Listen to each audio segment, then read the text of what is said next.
దేవుని యొక్క ఉద్దేశ్యము మన ఇనుకులలో సంపూర్ణ స్థాయిలో స్థిరపరచబడును గాక.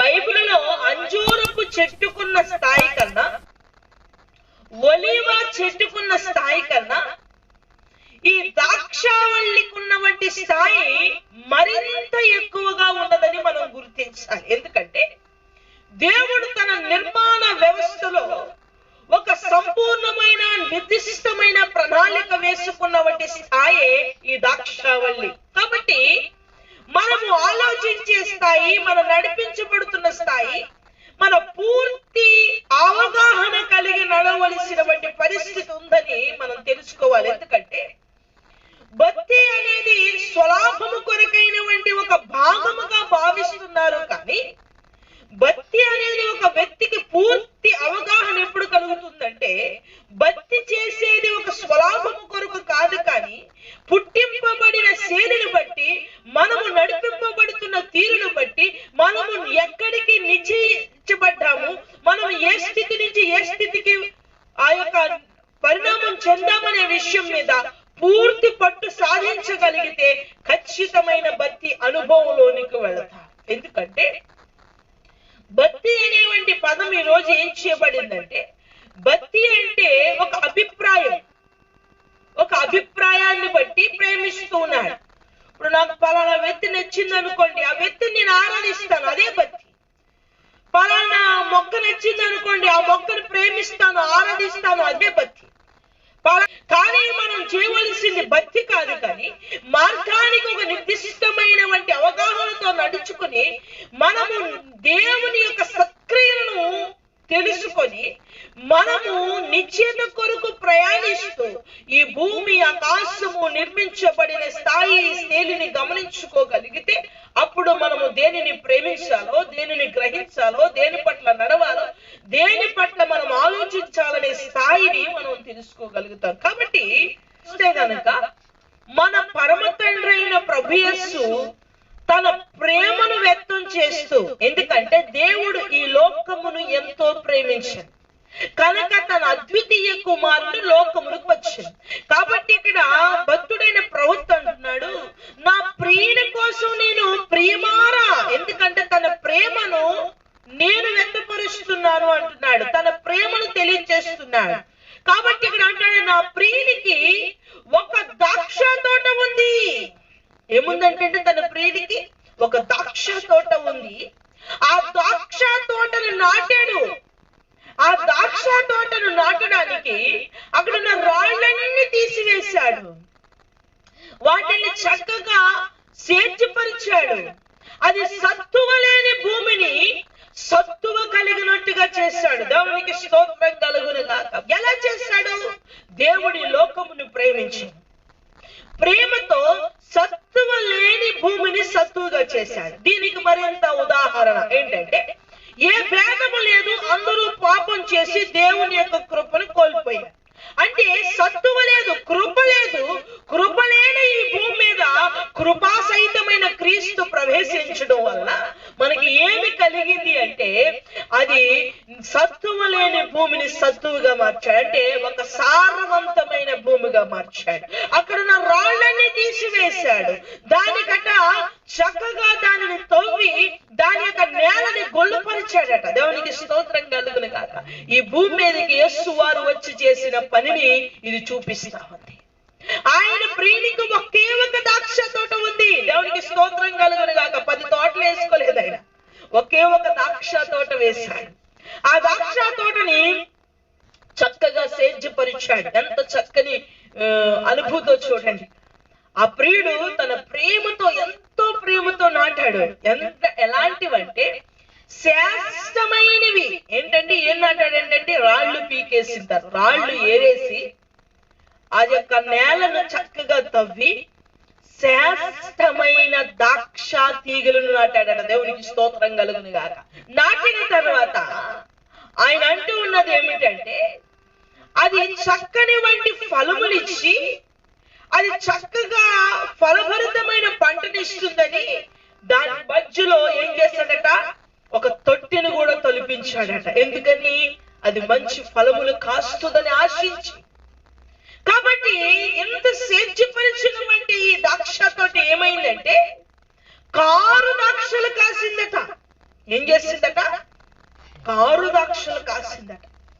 ఇది మనం నడుస్తున్నటువంటి ఒక భాగాన్ని ఇక్కడ కనుపరుస్తూ ఉంది. కాబట్టి ప్రియులారా, యేసు ఈ భూలోకమునకు వచ్చిన తర్వాత ఆయన ఏం చేశాడంటే ఆయన మంచి ద్రాక్ష తీగలను నాటాడు.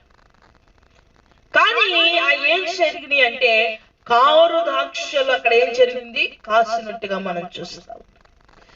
అయ్యో, కారు ద్రాక్షలు కాసినవి కదా, ఏంటి పరిస్థితి? ఎంతో ప్రేమగా ఆయన ఒక తోట వేశాడు. భూమి మీద ఆయన కూడా ఏంటంటే ఒకే ఒక ద్రాక్ష తోట. దేవునికి స్తోత్రం కలుగుతుంది గాక. ఒకే ఒక ద్రాక్ష తోట. అందుకనే ద్రాక్ష తీగకున్న విలువ ఈ భూమి మీద దేనికి లేదు. ఎందుకంటే దేవుడు ఒక అద్భుతమైన కృప ఇచ్చాడు. అద్భుతమైన కృప ఇచ్చాడు.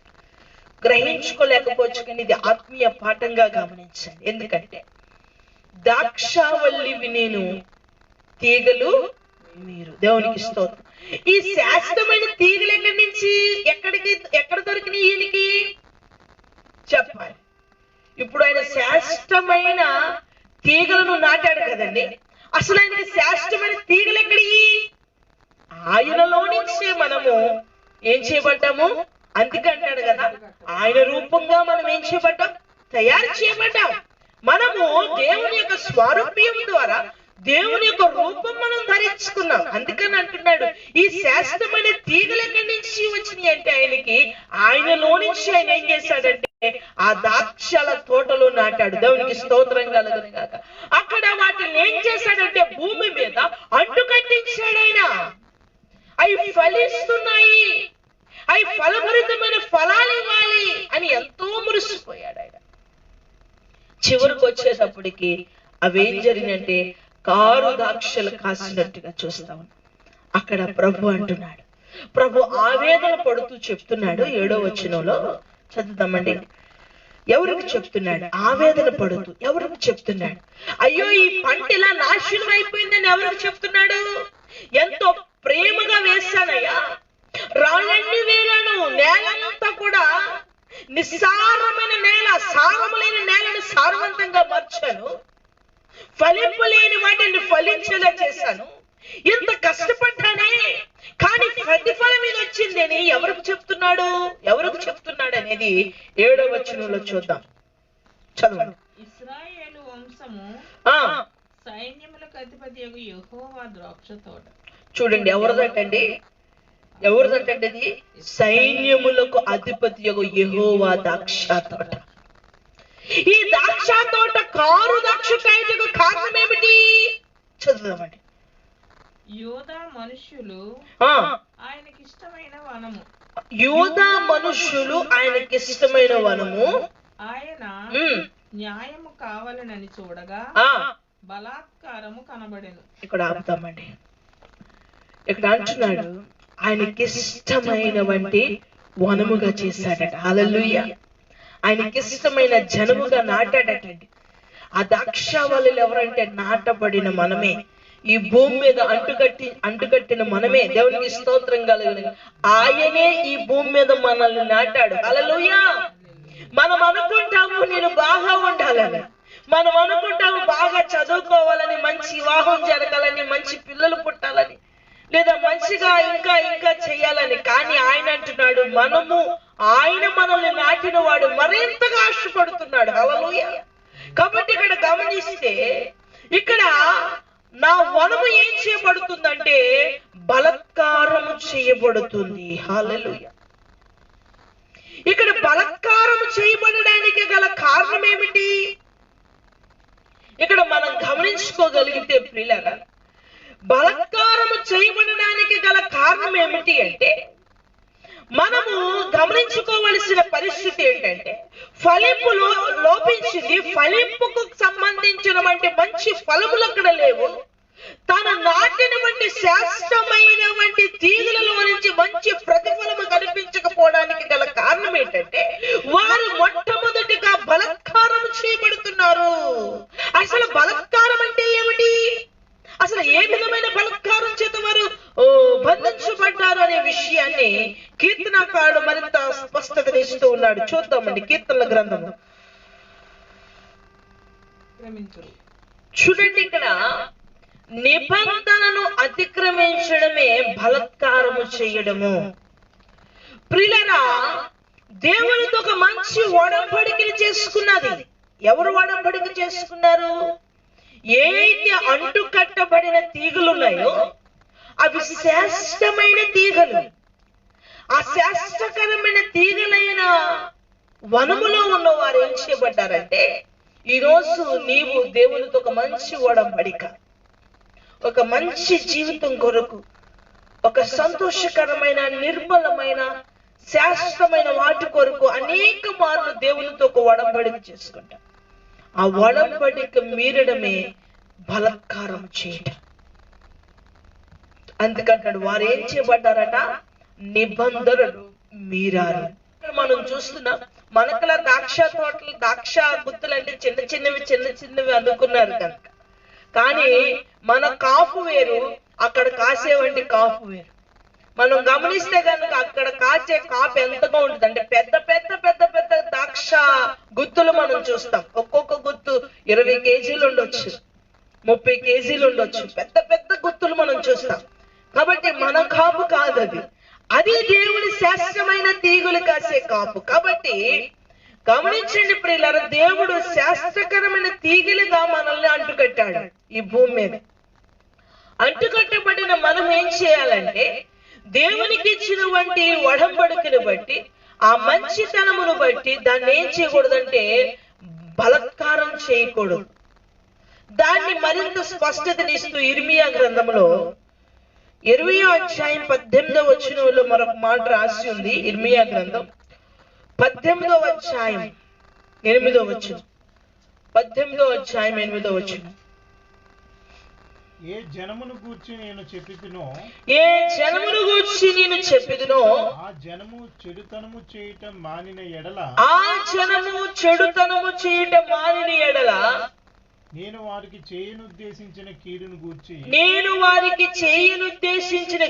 గూర్చి సంతాపపడుదును.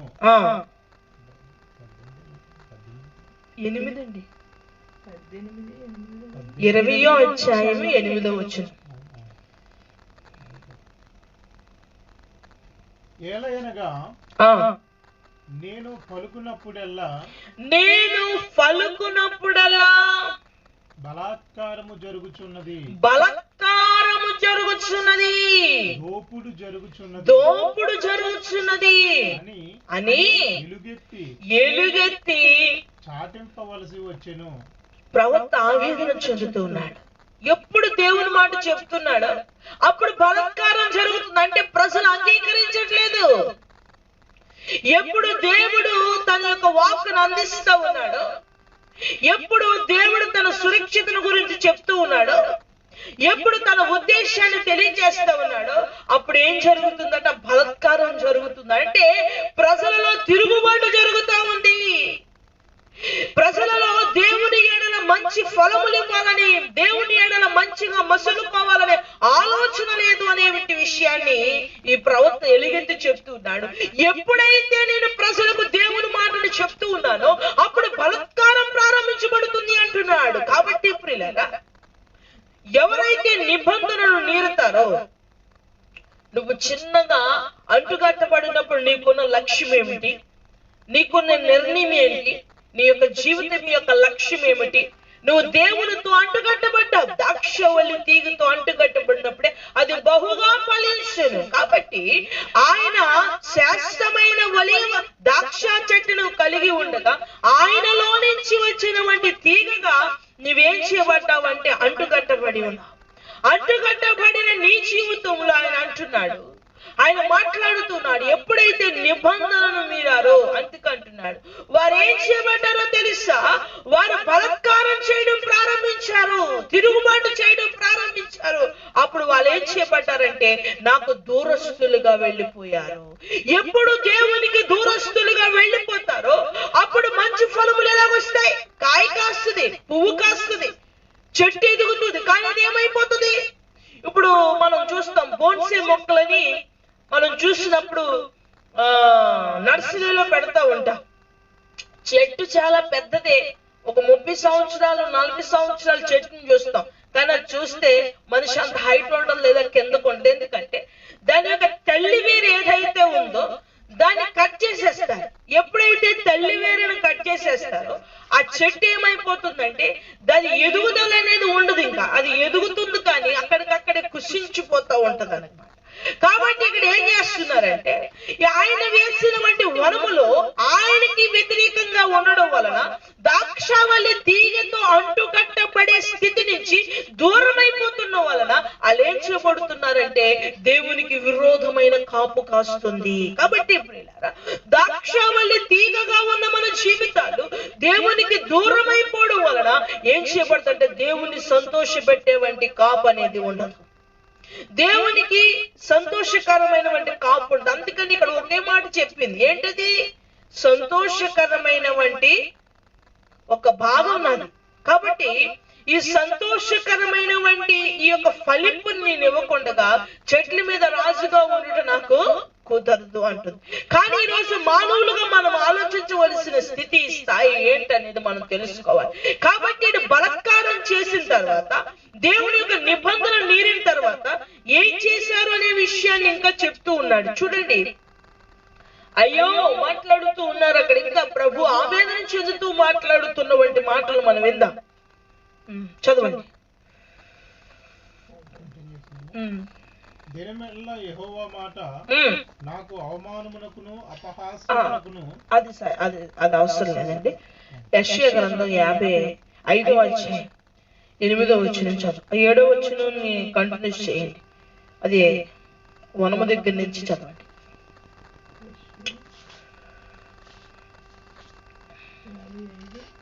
5వ అధ్యాయం చదవండి. 5వ అధ్యాయం. 2 రోజులు లైవ్, 2 రోజులు లైవ్ లేకపోవడం వల్ల కన్ఫ్యూజ్ అయిపోతున్నారు. 7వ వాక్యం కిందండి చదివేది 5వ అధ్యాయం 8వ వచనం. స్థలము మిగలకుండా 7వ వచనం నుంచి కంటిన్యూ చేయండి. అక్కడ కొన్ని మాటలు మిస్ అయినాయి. ఇశ్రాయేలు వంశము సైన్యములకు అధిపతి. మీరు అదంతా చదవవసరం లేదు. ఇందాక మీరు ఏం చదివారో అది బుర్రలో పెట్టుకుని అక్కడి నుంచి కంటిన్యూ చేస్తే సరిపోద్ది. ఎందుకు ఎక్కడి నుంచి చదివారు? నీతి కావాలని చూడగా బలాత్కారము జరుగుతుంది. బలాత్కారం జరుగుతున్నప్పుడు ఆయన వేసినటువంటి పంటలో తొంగి చూశాడు. గమనించండి, ఇక్కడ చాలా ప్రాముఖ్యమైన విషయం. దేవుని చేత నాటబడిన వనమై ఉన్న నీ జీవితం, దేవుని చేత అంటుకట్టబడిన నీ జీవితంలో దేవుడు తొంగి చూడగా బలాత్కారం కనిపిస్తుంది. అయ్యో బలాత్కారం ఎందుకు వచ్చింది అంటే అక్కడ ఏం జరిగిందట? నీతికి బదులు రోదన, వేదన వినిపిస్తుందట.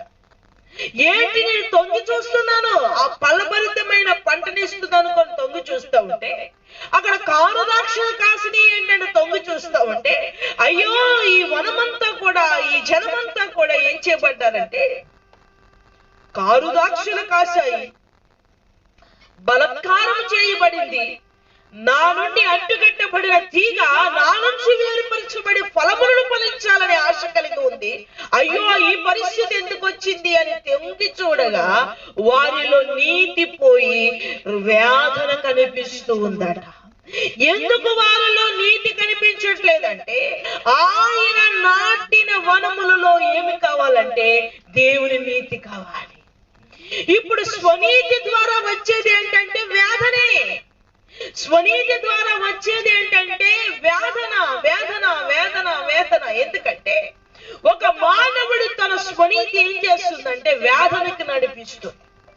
ఒక మానవుని తన స్వనీతి ఏం చేస్తుందంటే నిరాశకు నడిపిస్తుంది, అసూయకు నడిపిస్తుంది, నిరాశలో, కృంగుదలలో, చావుకు నడిపిస్తుంది. ఎందుకంటే స్వనీతి ఎలాగైనా నడిపిస్తుంది. ఇశ్రాయేలు వారి స్వనీతి దేవుణ్ణి మరిచేలా చేసింది.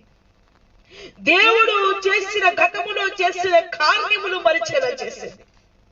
ఇప్పుడు వరకు నడిపించిన దేవుణ్ణి మరిచి ఇదిగో ఇదే మనల్ని నడిపించింది అనగానే వారి గతాన్ని మరిచి చిందులు వేసే స్థాయికి వెళ్ళిపోయారంటే వారు ఏం ఆరాధించారంటే వారు స్వనీతిని ఆశ్రయించారు. కాబట్టి ద్రాక్ష తోట కారు ద్రాక్షలు కాయటకు కారణం ఏమిటి అంటే స్వనీతి, స్వనీతి, స్వనీతి. దేవుడు చూస్తూ ఉన్నాడు, ఆవేదన పడుతున్నాడు. ఏమిటి ఈ తోట? నేను నాటిన తోట, నాలో నుంచి శాశ్వతమైన తీగలను తీసి కదా వీటిని నాటాను. ఈ నాటిన ఈ తోటలో చక్కని వంటి ఫలభరితమైన ఫలింపు వస్తుందని ఆశతో చూస్తే నా నిబంధనను మర్చి నాకు దూరంగా వెళ్ళిపోయారు. అయితే వీరిలో కనిపించింది ఏంటంటే నీతి కనిపించట్లేదు. ప్రియులారా, ప్రస్తుత పరిస్థితుల్లో మీరు దేవుని ద్వారా నాటబడిన వారై ఉండి మీరు దేవుని నీతి ద్వారానే నడిపించబడాలి. స్వనీతి వస్తే వ్యాధన వస్తుంది. వ్యాధన అనేవంటి భయంకరమైన పరిస్థితిలో నుంచి ముందేం చేయబడాలి తెలుసా? బయటికి రావాలి, బయటికి రావాలి ప్రియుల. ఎందుకనంటే దేవుని నీతి మనల్ని ఏం చేసిందండి? దేవుని నీతి ఏం చేసింది? మనము క్రీస్తులో అంటుకట్టబడ్డాం. ఈ ద్రాక్షవల్లి నేను, నాలో మీరేం చేయబడాలి? అంటుకట్టబడాలి. దేవునికి స్తోత్రం కలుగును. అప్పుడు మనం ఇందాక చదివిన నిస్సారమైన వంటి లోకం, ఏ యోగ్యతను లేని లోకములోనికి, ఏ భేదము లేదు, అందరూ పాపం చేసి దేవుని యొక్క కృపను కోల్పోయినటువంటి పరిస్థితుల్లో, సత్తువ లేని ఈ లోకములో, ఫలింపు లేని ఈ లోకములో దేవుడు ఫలింపునిచ్చుటకి, చీకటి కమ్మి ఉన్న ఈ లోకములో వెలుగును ప్రసాదించుటకే దేవుడు ఈ భూలోకమునకు వచ్చి ఆయన నాటిన వంటి చెట్లు మనం. దేవునికి స్తోత్రం కలుగును గాక. మనం ఏ చెట్లు తెలుసా? ద్రాక్షావల్యం. దేవునికి స్తోత్రం కలుగు. ద్రాక్షా తీగులు. దేవునికి స్తోత్రం కలుగును గాక. ద్రాక్షా తీగులు మనమైతే మనం దేంట్లో అంటుకట్టబడ్డామంటే యేసు అనేవంటి ద్రాక్షావల్లితో మనం అంటుకట్టబడ్డాం. హల్లెలూయా. యేసు అనే ద్రాక్షావల్లితో అంటుకట్టబడిన తర్వాత మన స్వనీతిని అప్లై చేస్తే ఏం జరుగుతుంది? వేదన వస్తుంది. మన స్వనీతి, సొంత ఆలోచనలు, ఒకడు అంటూ ఉంటాడు, దేవుణ్ణి ఆరాధించే స్థాయి, దేవుణ్ణి ఇష్టపడే స్థాయి, దేవుని గుణలక్షణాలను అర్థం చేసుకునే స్థాయి, దేవుని యొక్క ఎస్టిమేషన్ అర్థం చేసుకోలేని స్థాయిలో ఉన్నప్పుడు నీకేం కలుగుతుంది? వేదన కలుగుతుంది. అదే విషయాన్ని మొదటి కొరింథీయులకు రాసినటువంటి పత్రికలో 1వ అధ్యాయం 31వ వచనములో మరింతగా అక్కడ చెప్తూ ఉన్నాడు. కాబట్టి ప్రియులారా, మనము చాలా ఆలోచన చేయవలసినటువంటి విషయం ఏమిటి అంటే, మనము దేవునితో అంటుకట్టబడే స్థాయి ఏమిటి అంటే, అంటుకట్టబడిన తర్వాత ఫలించవలసిన స్థాయి ఏమిటి అంటే బలత్కారం. దేవుని దగ్గర మన మధ్య జరిగినటువంటి ఒడంబడికని మర్చిపోకూడదు. దేవుడు మనల్ని ఫలభరితంగా చేయడానికి ఆయన మనలో ఆశించేది ఏమిటంటే దేవుని నీతిని మనం చూడాలి. మనలో దేవుని నీతిని దేవుడు చూసేలాగా మనం బ్రతకాలి. హల్లెలూయా. అందుకే చదువుతామంట భాగాన్ని. 1వ అధ్యాయం 31వ వచనం. అతిశయించువాడు ప్రభువునందే అతిశయించవలెను అని రాయబడినది నెరవేరునట్లు దేవుని మూలముగా ఆయన మనకు జ్ఞానమును నీతియు పరిశుద్ధతయు విమోచనము ఆయన. దేవునికి స్తోత్రం కలుగును గాక. జ్ఞానము ఆయనంట, నీతి ఆయనంట, పరిశుద్ధత కూడా ఆయనే మనకి అనుగ్రహించబడాడు. దేవునికి స్తోత్రం కలుగును గాక. కనుక ప్రియులారా, ఇక్కడ వాక్యం చెప్తూ ఉంది, ఆయన మనకు ఆయన నీతిని అనుగ్రహించాడు. దేవునికి స్తోత్రం కలుగును గాక. ఆయన నీతిని అనుగ్రహించిన తర్వాత మనలో ఫలింపు కోసం ఆయన మనల్ని వెతుకుతున్నప్పుడు ఆయనలో నుంచి మనం ఏం చూడమంటే ఆయన నీతిని చూస్తూ మనం బ్రతకాలి. మనము ఆయన్ని చూసినప్పుడు, మనము ఆయన నీతిని ధరించుకున్నప్పుడే మనల్ని కూడా ఆయన చూస్తున్నప్పుడు మనలో ఏం కనిపించాలి? ఆయనకి ఆయన నీతి మనలో కనిపించాలి. అలాగనే ఆ వనములో నుంచి తొంగి చూశాడు. ఆ వనములోకి చూసిన వెంటనే ఆ వనములో ఏం కనిపించిందంట? నీతి లేదట. ఆ వనములో ఏం లేదట? ఏంటి? కారు ద్రాక్షలు కాయడానికి భావించారు. రెండోది ఏమిటి అని చూస్తా ఉంటే వారట నీతి కనిపించలేదట. అయ్యో ఎంతటి బాధండి ఆయనకి. ఆయన భూమి మీద ప్రేమతో వేసుకున్నాడండి. ఆయన ప్రేమతో శాశ్వతమైన తీగలుగా నాటాడండి. నాటిన తీగలలో బలత్కారం ప్రవేశించింది, స్వనీతి ప్రవేశించింది. ఎంత బాధాకరమైనటువంటి విషయం. ఆయన ఏదైతే కోరుకున్నాడో ఆ స్థితి, ఆ స్థాయి కూడా కాపాడుకోలేని పరిస్థితి రోజు. కాబట్టి ప్రియులారా, కాబట్టి మన స్థాయిని మనం కాపాడుకోలేని పరిస్థితి లోకంలో ఉంది. కాబట్టి ఆయన ఆవేదన చెందుతున్నాడు. ద్రాక్షావల్లి తీగ కాపాడుకోలేకపోతుంది ఈరోజు. ద్రాక్షావల్లి అంటుకట్టబడిన పరిస్థితి రోజు మర్చిపోయిన పరిస్థితి చూస్తావు. కాబట్టి అంజూరపు చెట్టు నిలవబెట్టుకుంది, ఒలీవ చెట్టు నిలవబెట్టుకుంది, కానీ ద్రాక్షావల్లి నిలవబెట్టుకోలేకపోతుంది. ఎందుకు ద్రాక్షావల్లి నిలబెట్టుకోలేకపోతుంది అంటే ఆయన ప్రియముగా భూమి మీద నాటాడు మనల్ని. నాటిన వనములో ఉన్నటువంటి తీగలం మనం. ఆ తీగలలో నుంచి బలత్కారం వచ్చింది, స్వనీతి వచ్చింది. చదవండి ఇంకా ఏం కలిగిందో.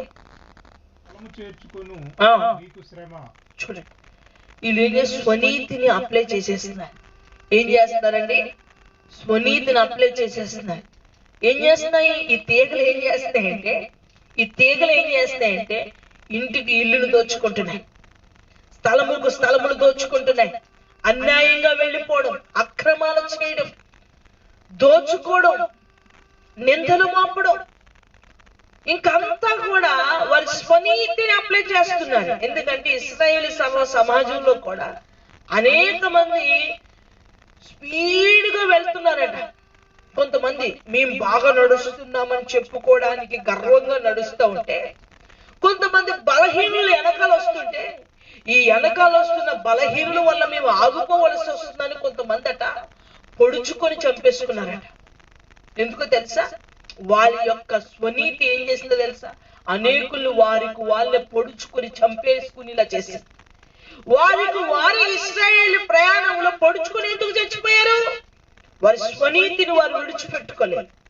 దేవుడు చెప్పినటువంటి నిబంధనల మీద వారు దృష్టి పెట్టలేకపోయారు. మనం వెళ్ళవలసిన గురి, మనం ప్రయాణించవలసిన పరిస్థితుల్లో దృష్టి పెట్టలేక వారు అక్కడక్కడికే వారు తొడుగులాడుకుంటూ వారి పరిస్థితి ఏమైపోయిందంటే అక్కడికక్కడికే అకాల మరణాలు చెందే పరిస్థితి వచ్చింది. కాబట్టి ఇప్పుడు ఇక్కడ గమనించగలిగితే వీరు ఏం చేయబడ్డారంటే, వీరు దేవుని నీతిని విడిచిపెట్టి స్వనీతిని అప్లై చేస్తూ ఈ తీగలు ఏం చేస్తున్నాయంటే ఆస్తి సంపాదించుకోవడంలో పడ్డాయి, అక్రమాలు చేయడంలో పడ్డాయి, విచ్చలవిడి జీవితాన్ని జీవించడంలో పడ్డాయి. ఈ తీగలు ఎలాంటి తీగలండి? శాశ్వతమైన తీగలు ఇవి. ఈ శాశ్వతమైన తీగలన్నీ ఏం చేయబడుతున్నాయంటే స్వనీతిని స్వతంత్రం చేసుకుని బరి తెగించి వెళ్ళిపోతా ఉన్నాయి. మరి ఆయనకి ఎంత బాధగా ఉంటుందండి? ఆయన ఎంతో ప్రేమగా భూమి మీదకు వచ్చి చక్కగా ఒక ద్రాక్ష తోటలు నాటి శాశ్వతమైన వంటి అంటు కట్టాడు ఆయన. కానీ కొమ్మలన్నీ ఫలభరితమైనవన్నీ కూడా ఏం చేయబడుతున్నాయంటే దేని ఇష్ట ప్రకారంగా వెళ్ళిపోతూ ఉన్నాయి. ఆయనకి వ్యాధులు కలుగుతూ అంటాడు, మీరు సంపాదించుకుంటున్నారు, తినుతున్నారు, తాగుతున్నారు, అయితే నేనేం చేస్తానో చూడండి. ఎందుకంటే నేను ఇప్పటి వరకు మిమ్మల్ని నాటాను, సురక్షితంగా కాపాడాను, నీ నుంచి పంటను ఆశిస్తూ ఉన్నాను, ఘనత కొరకే కావలసినటువంటి పకడ్బందీ అంతా కూడా నేను నిర్వహించాను, మీ చుట్టూ నేను కంచి వేశాను, కాపుదల వేశాను, మీరు నేను ఆశించినటువంటి పంటను ఇవ్వట్లేదు, కాబట్టి అయితే మీ చుట్టూ ఉన్న కంచెని తీసేస్తాను. ఎందుకంటే ఆయన నాటుకున్నాడండి, ఆయన ఎంతో భద్రత ఇచ్చాడండి. ఆయన రక్తాన్ని నీరుగా మార్చి మనల్ని ఫలభరితంగా మార్చాలనుకున్నాడు. ఆయన ఏదో ట్యాప్ నీరు పట్ల మనకి, ఆయన రక్తాన్ని నీరుగా మార్చాడు. ఆయన శరీరాన్ని ఆహారంగా మార్చాడు మనకి. ఆయన మహిమనే మనకి ఒక భూమిగా మార్చాడు. ఈరోజు ఫలభరితంగా మారాలని, మంచి ఫలములు ఇవ్వాలని. కానీ ఈ రోజు ఏం జరిగిందో తెలుసా? స్వనీతి చోటు చేసుకుంది, బలత్కారం చోటు చేసుకుంది. కాబట్టి మంచి ఫలములు ఇవ్వలేని పరిస్థితి. కాబట్టి ఏం జరుగుతుంది ఈ రోజు అంటే, ఈ రోజు క్రైస్తవ సర్వ సమాజంలో ఈ రోజు జరుగుతున్న పరిస్థితి, ఆయన నాటిన వంటి శాశ్వతమైన తీగలు మనం. తీగలు ఎలాంటి ఫలభరితమైన ఫలాలు ఇవ్వాలో అనే విషయాన్ని ద్రాక్షావళి సన్నిధితో అంటు కట్టబడినప్పుడే కదా. వేరుగా మారినప్పుడు మరేమీ ఉండదు. చదువుతామండి, ఇంకా కిందకి చదువుతాం. నేను చెవులారా వినునట్లు సైన్యములకు అధిపతి యెహోవా స్పష్టముగా ఈ మాట నాతో సెలవిచ్చెను. నిజముగా గొప్పవియు దివ్యమైనవియునైన ఇండ్లు అనేకములు నివాసులు లేక పాడైపోవును. చూడండి ప్రియులారా, వినిపిస్తున్న స్వరం ఏమిటంటే, మీరు మీ స్వనీతిని స్థాపించి మీరు ఘనత కనుక్కుంటున్నారేమో. మీరు ఏ ఫలములు ఇవ్వాలో మర్చిపోయి మీ ఫలభరితమైన ఫలింపు కోసమే పాకులాడుతున్నారేమో. మీరు చూసే ఉంటారు, ఎంతో అందంగా సుందరంగా ఎంతో మంచిగా ఉన్నవంటి ఆ గృహాలు ఈ రోజు అధికారులను కోల్పోయినాయి, యజమాని కోల్పోయినాయి అండి. మా ఊర్లో ఒక మంచి ఏరియా అనమాట. దాన్ని ఏమంటారంటే, ఏమంటారు దాన్ని? అదే రాజవీధి. దాన్ని ఏమంటారు? సీతారామూర్తి గారి వీధి. వీధి నుంచి కూడా మంచి వైభవం. ఎలాగంటే ఒక దశ, ఒక కళ ఏంటంటే, ఒక ధనవంతులందరూ కూడా ఉండేవంటి ఒక అందమైన ప్రదేశంలో ఉండేదన్నమాట. ఈ రోజు ఆ ప్రదేశం ఎలా ఉందో తెలుసా? మనిషి అడుగు పెట్టడానికి భయపడిపోయే పరిస్థితి వచ్చేసింది. ఒక రోజు మనుషులు అటువైపు వెళ్ళి చూద్దామంటే చూడడానికి పర్మిషన్ లేని పరిస్థితి. ఒకనొక రోజు మా చిన్నప్పుడు ఆ ప్రదేశానికి వెళ్ళి గోడల నుంచి తొంగి చూద్దామంటే పర్మిషన్ లేదు. కానీ ఈ రోజు అటు చూడడానికి కానీ ఆ గృహాల్లో ప్రవేశించడానికి కానీ ఎవరికి అంత ధైర్యం లేదు. ఎందుకంటే అవన్నీ బీడు బారిపోయినాయి, పాడుబడిపోయినాయి. పెద్ద పెద్ద బిల్డింగ్స్, పెద్ద పెద్ద గోడలు ఈ రోజు ఎలాగైపోయింది తెలుసా? అవి గబ్బిలాలకు నివాస స్థలంగా మారిపోయింది. అందుకంటున్నాడు, మీరు ఎంతో మీ స్వనీతి చేత మీరు ఒక పెద్ద ఇల్లులు కట్టుకోవచ్చు, మీరు పెద్ద పెద్దగా ఏ ఎస్టిమేషన్ చేసేసుకోవచ్చు. కానీ నివసించడానికి నీవు లేకపోతే ఏమిటి? అనుభవించే స్థితి ఉండాలి కదా. ఒక ఇంటికి వెళ్ళినప్పుడు స్థితి ఎలా ఉందంటే, వారు ఎంతో డబ్బు సంపాదించుకొని కొనుక్కున్న పళ్ళన్నీ ఉన్నాయి కానీ ఒక పండు తినడానికి లేదు. ఎంతో సంపాదించుకుని ఎంతో విలువైన టేకు కర్రలతో మంచాలు చేయించుకున్నారు కానీ పడుకోవడానికి లేదు. ఇంకా ఉండలేని జబ్బులన్నీ ఉన్నాయి. పైకి ఎక్కలేరు, కిందకి దిగలేరు, ఎత్తి ఇలా చూడలేరు, కిందకి చూడలేరు, కూర్చోలేరు, నుంచోలేరు. మూట కట్టిన ఒక బస్తాల్లో ఉన్నారు మనుషులు. ఎందుకంటే వారు దేన్ని అనుభవించే స్థాయి లేదు, కానీ అనుభవించడానికి అన్ని ఉన్నాయి. కాబట్టి డబ్బుంటే మేము అన్ని అనుభవిస్తామని అనుకోకండి. ఈరోజు డబ్బు లేకపోతేనే మనం అన్ని అనుభవిస్తూ సంతోషంగా ఉండాలి. అది దేవుని యొక్క కృప వల్ల మనకు సాధ్యం అవుతుంది. ఈ లోకానికి ప్రభు వచ్చి ఆయన ఏమి సంపాదించలేదు. ఆయన సంపాదించవలసింది ఏంటో అదే సంపాదించిపోయాడు. అది ఏమిటి అంటే, ఆయన రక్తం ఇచ్చి మనల్ని నాటిని మనం ఫలభరితమైన ఫలాలు ఇస్తే ఆయన మహిమార్థంగా మనం ఆయన కృపలోనికి ప్రవేశిస్తాం. మన ఫలభరితమైన ఫలాలే మరికొన్ని యొక్క తీగలు అంటుకట్టబడతాయి. మన ఫలభరితమైన ఫలముల ద్వారా మరికొన్ని తీగలు అంటుకట్టబడతాయి. ఎందుకంటే నేను కారు ద్రాక్ష కాసాను అనుకోండి, నా నారెట్టుకెళ్ళి ఎవడన్నా నాటుకుంటాడా? నా కారు ద్రాక్ష కాసిన వంటి నారు పట్టుకెళ్ళి ఎవరైనా వాళ్ళ ఇంట్లో నారు నాటుకుంటారా? ఎందుకంటే అది కారు ద్రాక్ష కాసింది కాబట్టి ఆ నారు ఎవరు ఉపయోగించారు. కాబట్టి ప్రియులారా, మనం మంచి ఫలములు ఫలించినప్పుడే మనం అనేక మందికి ఫలభరితమైన వంటి కొమ్మలుగా మార్చబడతాం. హల్లెలూయా. కాబట్టి ప్రియులారా, ఒకప్పుడు వైభవంగా ఉండాలని అనుకునే పరిస్థితుల్లో చాలా కుటుంబాలు ఈ రోజు, చాలా పెద్ద పెద్ద ఫ్యామిలీస్ అన్ని కూడా ఈ రోజు మీరు గమనించారో లేదా, పెద్ద పెద్ద ఇల్లులు కట్టుకుంటారు, అందులో ఒక్కడు కూడా నివసించలేదు. నిజమండి, మీరు గమనించారో లేదో. ఎందుకనంటే వారు స్వనీతితో కట్టుకున్నారు. దేవునితో మీరు ఉండండి, అప్పుడు సంతోషంగా ఉంటారు. అప్పుడు సంతోషకరమైన జీవితాన్ని మీరు అనుభవిస్తారు. అది దేవుని నీతి వలన సాధ్యమవుతుంది. కాబట్టి ఒక సామెత ఉంది, ఏమిటంటే మోసము చేసిన డబ్బు నోటికి మధురమాయే, నోటిలో మన్నే ఆయే. ఎందుకంటే మోసం చేసిన డబ్బు నోటికి మధురంగా ఉంటదట, కానీ తర్వాత నోట్లో మన్నే తప్ప మరేది ఉండదట. ఎందుకంటే ఈ యొక్క ఒక నీతియుక్తమైన ఒక భావన మనలో పుట్టించారు. ఎందుకంటే దేవుడు అనేక సార్లు చెప్పాడు, ఏమనంటే మన స్వనీతి మనల్ని వేదనకు గురి చేస్తుంది అని.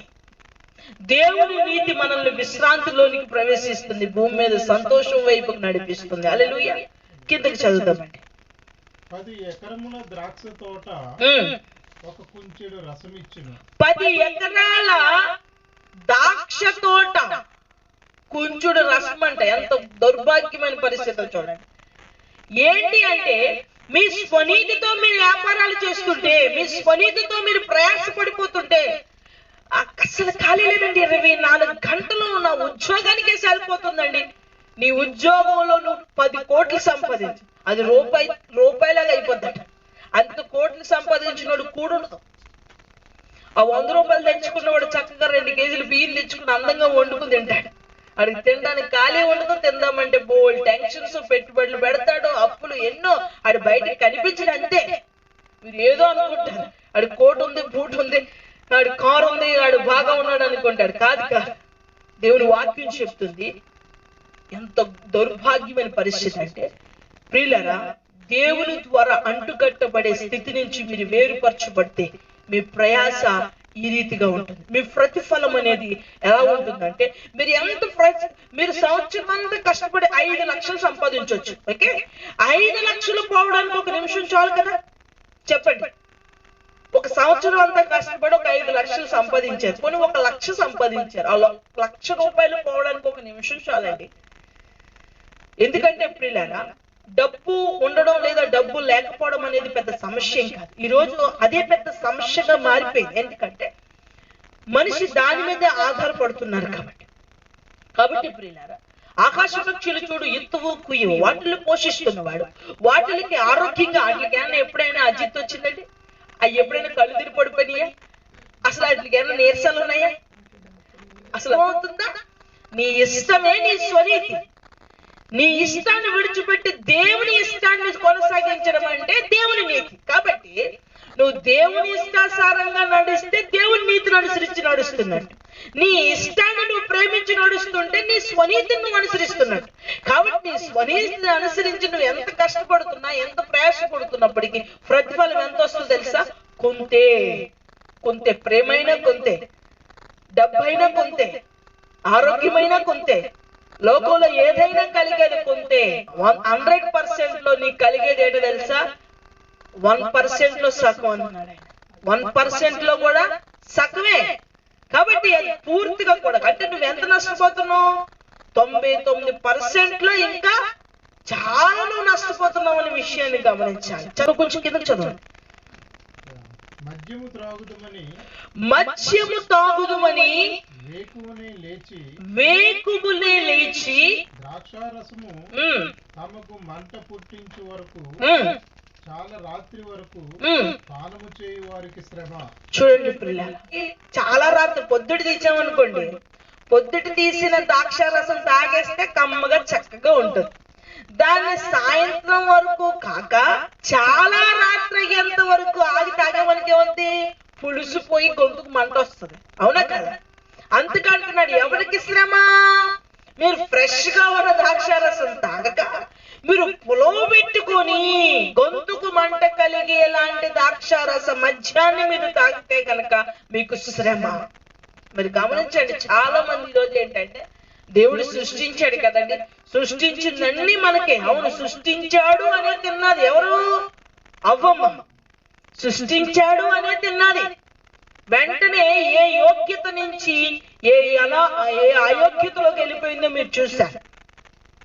కాబట్టి సర్వలోకమును మోసపరచు అపవాది ఏం చేస్తుందంటే, ఈ ద్రాక్షారసాన్ని బట్టి దేవుడు ఎంత శాస్త్రకరంగా ఇచ్చాడంటే, ఈ రోజు బ్లడ్ లేని వాళ్ళకి రోజుకు 1 గ్లాసుడు ఫ్రెష్ ద్రాక్షారసం తాగితే మంచి ఫలం. ఎందుకంటే దాంట్లో కావలసినటువంటి పోషకాలన్నీ కూడా సమృద్ధిగా ఇచ్చాడు. ఆ సమృద్ధి కలిగిన ఫలభరితమైన వంటి వారుగా ఉండాలనేది మన ఆలోచన. కాబట్టి ప్రియులారా, దాని యొక్క ఫలింపు కూడా బహు విస్తారం. కాబట్టి మనం గమనిస్తే ఇక్కడ వాక్యం చెప్తుంది 11వ వచనం, 5వ అధ్యాయం 11వ వచనంలో అంటున్నాడు. కాబట్టి మద్యము అనేది శ్రమ, మీకు శ్రమ. ఎందుకంటే ఇంకా మీరు ఈ వచనాలన్నీ చదివితే ఏంటి శ్రమ అనే విషయాలే మాట్లాడుతూ ఉంటారు. కాబట్టి మన జీవితాలలో ఉండేవంటి సంపూర్ణ స్థాయి యొక్క నిశ్చయతను మనం చూడాలి. కాబట్టి అంటున్నాడు ఇక్కడ 5వ అధ్యాయం 11వ వచనంలో, మీరు ద్రాక్ష రసమును మీరు చాలా రాత్రైన తర్వాత మీరు తాగాలనుకుంటే గనక మీకు శ్రమ అంటున్నాడు. కాబట్టి ప్రియులారా, ఏదైతే ఆయన ద్రాక్షావల్లి తీగలుగా మనల్ని శ్రేష్టకరమైన తీగలుగా నాటిన మన జీవితాల్లో ఏదైతే బలత్కారం చోటు చేసుకుందో, బలత్కారం చోటు చేసుకున్న మన జీవితాల్లో స్వనీతి చోటు చేసుకుందో, స్వనీతి చోటు చేసుకున్న జీవితాలలో ఏం జరుగుతుందంటే, ఇక్కడ ఏం జరిగింది అని చెప్తున్నాడంటే, ఇవన్నీ చెప్పుకుంటూ అంటున్నాడు, కొందరట ద్రాక్షారసమును అంటే ఏమేం చేస్తే మనకి శ్రమ అనేది కింద నుంచి ఇంక కంటిన్యూ చేస్తూ ఉన్నాడు. తర్వాత వచ్చినాలన్నీ కూడా ఇప్పుడు వరకు కూడా స్వనీతి కోసం, బలత్కారం కోసం, వాళ్ళు చేసినటువంటి అన్యాయం కోసం, స్వనీతిలో నుంచి వచ్చే ప్రతి విధానం కోసం చెప్పుకుంటూ వస్తూ ఈ 11వ వచనం నుంచి ఏం మొదలు పెట్టాడంటే, ఆయన ఏం చేస్తే శ్రమ అనే విషయాన్ని మొదలు పెట్టాడు.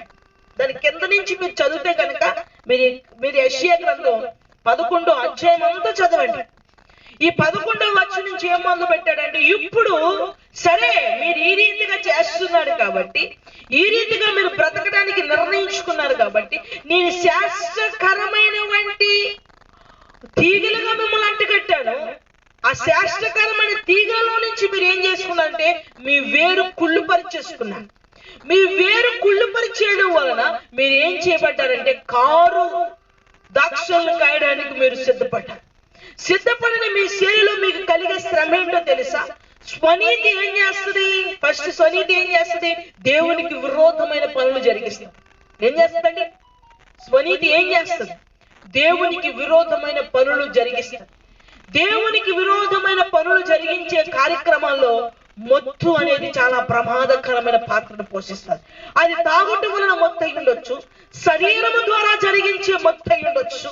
అది ఏదేమైనప్పటికీ కూడా మత్తు అనేవంటి ఒక ప్రమాదకరమైన పరిస్థితి. చాలా మంది గృహాల్లో పొలవు పెట్టినటువంటి ద్రాక్షరసం ఉండించుకుంటారు. అది శాపము, అది శాపకరమైనది. అది ఈ రోజు వారికి మంచిగా ఉండొచ్చు, ఈ రోజు వారికి సంతోషంగా ఉండొచ్చు.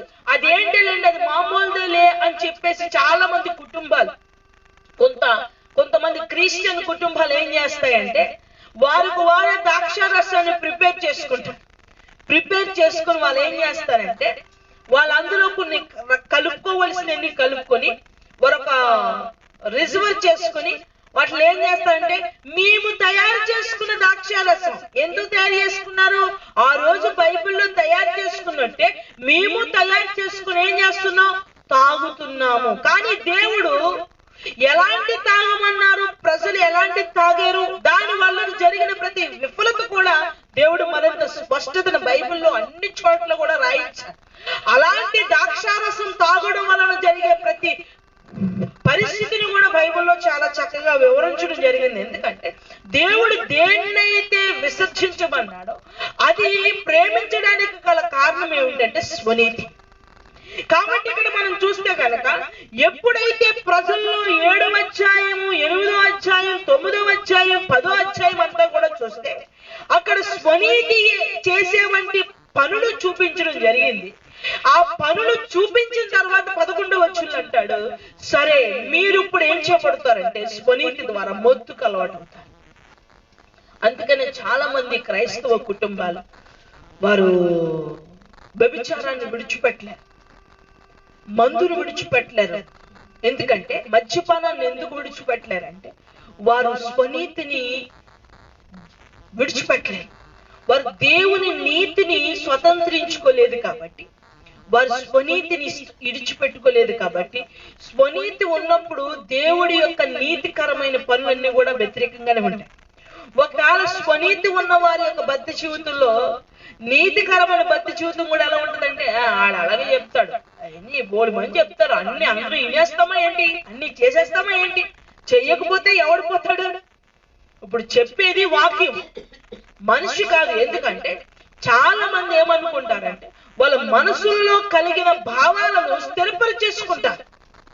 కాబట్టి మన పూర్తి స్థితి పరిస్థితి ఏమై ఉందనేది ఆలోచించాలి.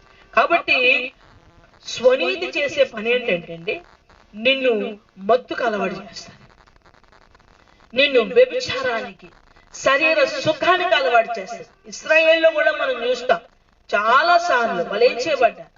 ఇశ్రాయేలు కూడా మోయాబు స్త్రీలతో పాపం చేశారు. ఎందుకని? దేవుడు చెప్పాడు, మీరు వాళ్ళ దగ్గరికి వెళ్తున్నారు, మీరు జాగ్రత్తగా చూసుకోండి, మీ చర్య జాగ్రత్తగా ఉండాలి, మీ విధానం జాగ్రత్తగా ఉండాలి, మీరు ఆ మార్గానికి వెళ్ళినప్పుడు మీకు పలానా వాళ్ళు ఎదురవుతారు అని కూడా చెప్పాడైనా.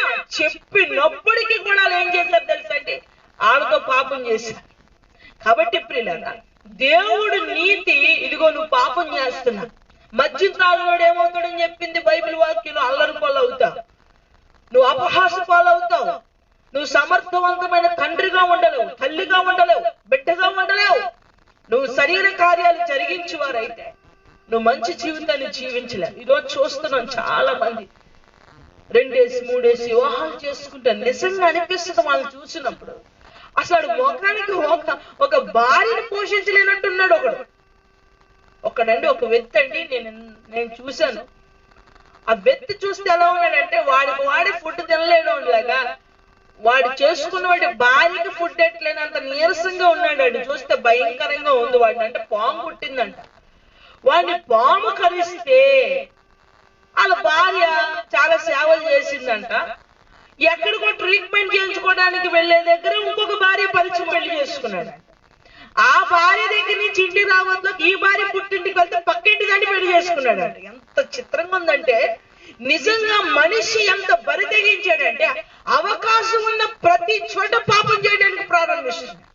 ఎంత దారుణం అంటే 4 కాళ్ళ మధ్య ఎవరు లేకపోతే పాపం చేస్తున్నాడు ఈరోజు. ఎందుకంటే పై మనిషికు మంచిగా నటించేవంటి మనిషిగానే ఉన్నాడు, కానీ దేవుడి దగ్గర నీతిని అనుసరించట్లేదు. ఒక వ్యక్తి ఎంత పాపానికైనా ఒడిగట్టేవంటి పరిస్థితి రోజు మనం చూస్తా ఉన్నాం. ఒక అమ్మాయి ఇప్పుడు చాలా సార్లు మనం చూస్తాం. అమ్మాయి విదేశాల్లో పనిచేయడానికి వెళ్ళింది. అక్కడ చాలా బాగానే సెటిల్ అయిపోయింది. ఆమె ఏదో కిట్కట్లు ఆటల్లో వీటిలో ఏదో వీడియోస్ చేస్తూ ఉండేదట. ఆ వీడియోస్ చేస్తే అందరూ లైక్ చేస్తూ ఉండేవారు. అలా చేస్తూటప్పటికి ఆమె ఏం జరిగిందంటే ఒక భయంకరమైన పాపంతో కలిగినటువంటి స్త్రీగా మారిపోయింది. పబ్లిక్ లోనే ఆవిడ ఏం చేస్తుందంట, వాళ్ళ భర్తను కూడా ఏరా నేను నీకు నచ్చను కదా, నాకు ఎంతమంది ఫాలోవర్స్ ఉన్నారు, నన్ను ఎంతమంది రమ్మంటున్నారు, నాకు ఎంతమంది ఇలా ఉన్నారు. ఈ రోజు పాపం చేస్తున్న వాడు ఏం చేస్తాడు సార్, నాకు 4 ఇష్టపడుతున్నారు, నలుగురు ప్రేమిస్తున్నారు, నన్ను ఇది ఫోన్ చేస్తుంది, ఇది రమ్మంటుంది, వీడు రమ్మంటున్నాడు. ఎలా ఉందంటే ఈరోజు క్రేజీగా మారిపోయింది. పాపం చేయడు, పాపం చేస్తున్న స్థితి చెప్పడం కూడా, అయ్య బాబాయ్ వీడికి ఎంత ఫాలోవర్స్, వీడి కోసం ఒక అమ్మాయి ఇలా పిచ్చెక్కిపోతుందా, ఈమె కోసం ఇలా ఒక అతను ఇలాగ అయిపోతున్నాడా అనే విషయాలు ఎలా ఉన్నాయో తెలుసా. అనే విషయాలు ఈ రోజు ఎలా ఉన్నాయంటే ఒక గొప్పగా ఫీల్ అయిపోతున్నారు, తప్పుగా భావించుకుంటలేదండి. ఈరోజు మా ఆయనండి రాత్రిని తీసుకుంటే కానీ నిద్రపోడండి, ఈమె భార్య గొప్పగా ఫీల్ అవుతుంది. అది ఎంత దౌర్భాగ్యమైన విషయం. పిల్లలతో ఉన్నప్పుడు ఎంత భయంకరమైన పరిస్థితి. ఆడే చెప్పేస్తాడు ఏమని, ఏం లేదండి సిట్టింగ్ అయ్యకపోతే సెట్ అవుతుంది బండి, ఈడే చెప్పేస్తున్నాడు. ఏంటని, అన్నం తినండి దమ్ము కొట్టకపోతే పని అవుదండి. ఎందుకు పని అవుతావు, పని అవ్వదు, చచ్చిపో. కానీ నీ వల్ల ఎంతమంది పరిస్థితులు మారిపోతున్నాయి. నువ్వు చేస్తున్న తప్పుడు పని వల్ల నువ్వు చుట్టగాల్చడం చూడొచ్చు, నీ యొక్క సిగరెట్ కాల్చడం చూసి ఇంకొకరు మనసు పీకుద్ది. చాలా మంది క్రైస్తవ కుటుంబాల్లో మందు తాగుతుంటున్నారు, సిగరెట్ కాల్చడం. ఇంకా చెప్పవసరం లేదు, పాపకరమైన పనులు చెప్పవసరమే లేదు. ఎన్నో ఇతనుకున్న అధికమైన శరీర కోరిక ఇంకొకరిని బాధ పెట్టేలాంటి పరిస్థితులు తీసుకొస్తుంది. ఇతనికి అధికమైన శరీరాన్ని సుఖపెట్టాలనే ఆలోచన.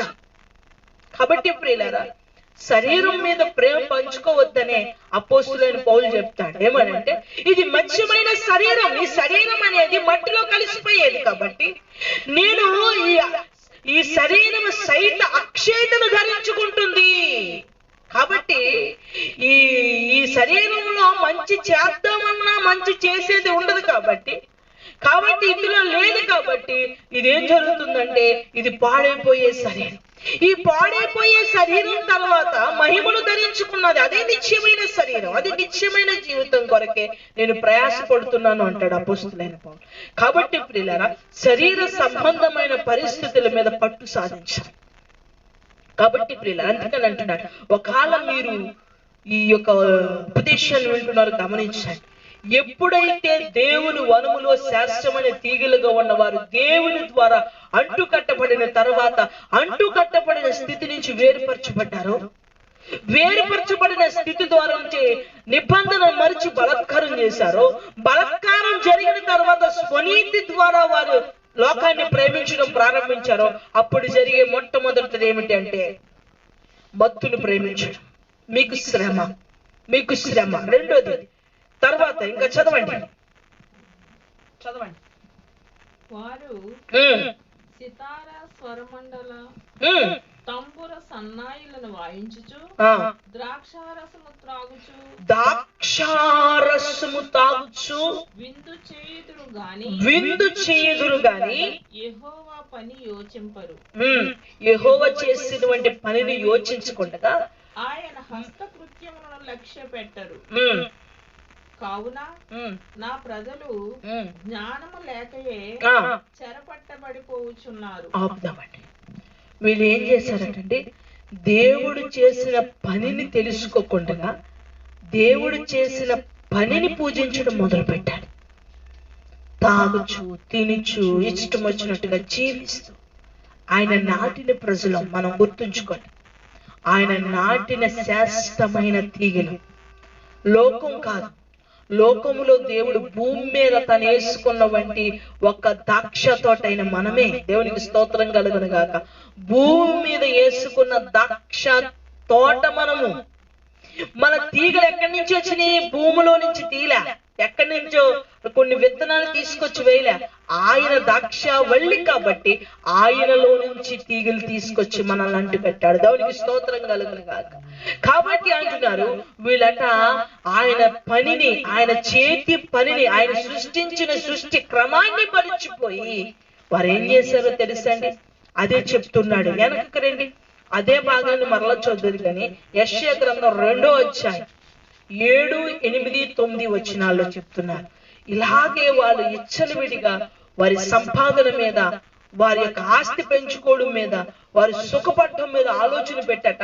వారు రథములను బట్టి, వారికి కలిగినటువంటి బిల్డింగులు బట్టి, వారి సమృద్ధిని బట్టి వారు ఏం చేశారంట? వాళ్ళు విగ్రహాలను పూజించడం మొదలు పెట్టారట. చదవండి. 7, 8, 9 వచనాలు. వారి దేశము వెండి బంగారములతో నిండి ఉన్నది. ఎండి బంగారములతో నిండి ఉన్నది. వారి ఆస్తి సంపాద్యములను మితి లేదు. వారి దేశము గుర్రములతో నిండి ఉన్నది. గుర్రములతో నిండి ఉన్నది. వారి రథములకు మితి లేదు. వారి దేశము విగ్రహములతో నిండి ఉన్నది. చాలండి. ఇంత సమృద్ధిని సంపాదించేసుకుని మద్యము తాగుతూ మత్తులవి వాళ్ళు ఏం చేస్తారు తెలుసా? వారు దేవుణ్ణి మరిచి వారు ప్రవర్తిస్తున్నారు. ఎంత దుర్భాగ్యమైన పరిస్థితి అంటే, అందుకని అంటున్నాను, మనము దేవుని నాటినటువంటి బిడ్డలు.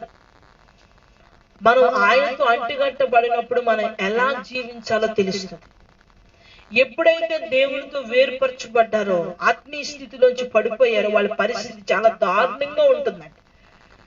క్రైస్తవుడు అని చెప్పుకునేవాళ్ళు, దేవుని బిడ్డ అని చెప్పుకునేవాళ్ళు దేవునితో ఉండలేకపోతే వారి క్రియలు ఎలా ఉంటాయో మీకు బాగా తెలుసు కదా.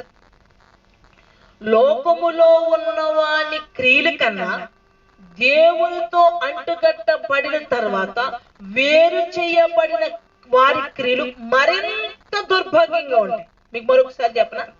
లోకములో సాధారణంగా జీవించే వాని క్రియల కన్నా దేవునితో అంటుకట్టబడిన తర్వాత, అంటుకట్టబడిన తర్వాత దూరమైపోయిన వాని క్రియలు మరింత అసహ్యంగా ఉంటాయి.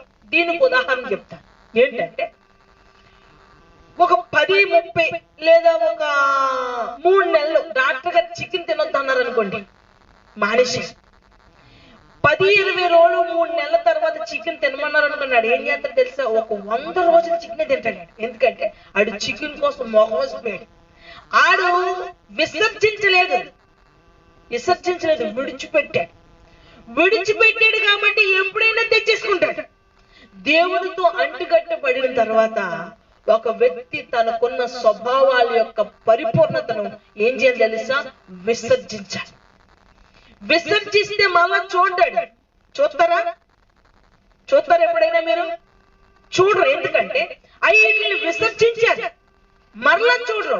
కానీ విడిచిపెడితే, వస్త్రాలు విడిచిపెడితే ఉతుక్కొని వేసుకుంటాం, అవి విడిచిపెడుతున్నాం. అలాగనే దేవునితో అంటుకట్టబడిన తర్వాత స్వనీతిని విసర్జించాలి. స్వనీతిని విసర్జిస్తే ఏం జరుగుతుందంటే దేవుడు చేసిన సృష్టిలో ఆనందిస్తాం.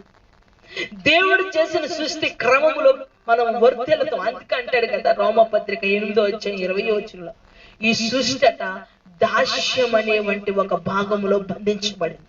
ఎందుకు ఒక స్థాయిలో బంధించబడిందంటే ఇలాంటి పరిస్థితులు చోటు చేసుకున్నాయి కాబట్టి దేవుని కుమారుల ప్రత్యక్షత కొరికే ఈ భూమి మిగిలిన ఆశతో ఎదురు చూడవలసిన అవసరం వచ్చింది. లేకపోతే అవసరత రాదు కదండి.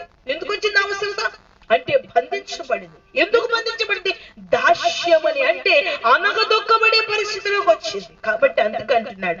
కాబట్టి ప్రియులారా, ఎప్పుడైతే మీరు మీ స్వనీతిని విసర్జిస్తారో అప్పుడు ఏం చేయబడతారు తెలుసా? ఈ భూమి తన చుట్టూ తిరుగుట మాననేమో కానీ యేసయ్య నీ చుట్టూ తిరుగుట మాత్రం మానడు. ఎప్పుడో తెలుసా? స్వనీతిని విసర్జించినప్పుడు. దేవునికి స్తోత్రం కలుగును. స్వనీతిని విసర్జించకుండా తిరుగులాడు ప్రజలకి జ్ఞానం ఉండదు. అది ఏ విధంగా పరిణామం చెందుతుంది అనే విషయాన్ని సామెతల గ్రంథంలో 30వ అధ్యాయంలో 1వ వచనం నుంచి చెప్పాడు. చూద్దామండి ఒకసారి. సామెతల గ్రంథము 30వ అధ్యాయం 1వ వచనం. దేవోక్తి అనగా యాకే కుమారుడైన ఆగూరు పలికిన మాటలు ఆ మనుష్యుడు ఈతీయేలునకును ఉక్కాలునకు చెప్పిన మాట. నిశ్చయముగా మనుష్యులలో నా వంటి పశుప్రాయుడు లేడు. నరులకున్న వివేచన నాకు లేదు. నేను జ్ఞానాభ్యాసం చేసుకున్న వాడను కాను, పరిశుద్ధ దేవుని గూర్చిన జ్ఞానము పొందలేదు. చూడండి, ఏ జ్ఞానం పొందలేదటండి? పరిశుద్ధ దేవుని గూర్చిన వంటి జ్ఞానం. అందుకే అంటున్నాడు, వాళ్ళ ప్రజలకి జ్ఞానం లేదట. ఏం లేదటండి? జ్ఞానం ఎందుకు లేదండి? ఆస్తి సంపాదించాడు, రథాలు సంపాదించాడు, బంగారం సంపాదించాడు, అందానికి మక్కువకి ఆశ చూపిస్తా ఉన్నాడు. ప్రియులారా, విగ్రహారాధన అనేది ఈ రోజు ఎలాగుందంటే స్టేటస్ సింబల్ గా ఉంది. అంటే ఏంటంటే అది ఒక గర్వానికి సూచనగా చూపించుకుంటున్నారు.